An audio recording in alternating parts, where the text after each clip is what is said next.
잠시만요. PPT 준비됐나요? 네, 이상민 증인에게 묻겠습니다. 이건 답변하실 수 있을 텐데요. 2024년 3월 28일 한덕수 총리 주재로 22대 국회의원 선거 지원 관계 장관회의가 열립니다. 당연히 선거관리지원 주무부처의 장관으로서 그 증인도 참석을 하셨죠.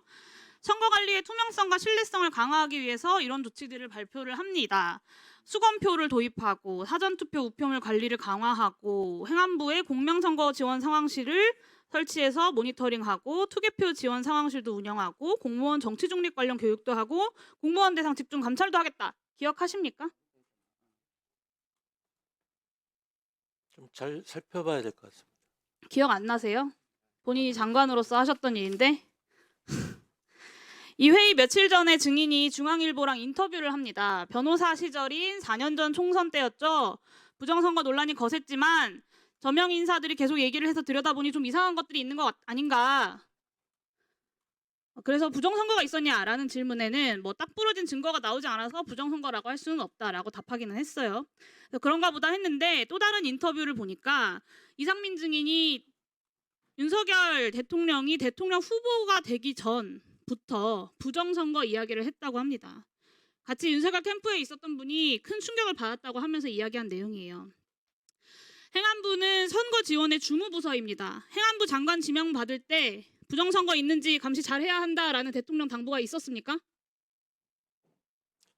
이게 이번에 이제 그 대통령께서 당부가 있었냐고 물었습니다. 큰 그 사유 중에 하나이기 때문에 제가 증언하지 않겠습니다.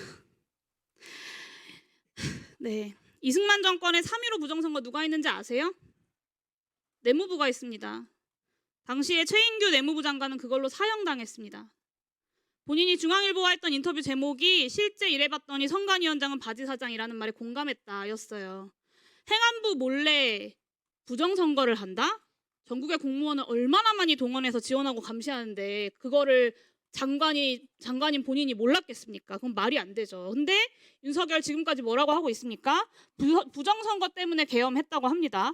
북한 해킹 흔적 발견 못했다고 국정원도 인정을 하니까 그 다음에는 중국이 개입되어 있다고 해요. 이 정도면 제대로 된 논리적 사고가 안 되는 상황으로 보입니다. 증인에게 묻겠습니다. 지난 총선 부정선거입니까? 아니면 윤석열 말대로 아직 진실을 밝히지 못했으니까 비상계엄을 해서라도 확인이 필요합니까? 증언하지 않겠습니다.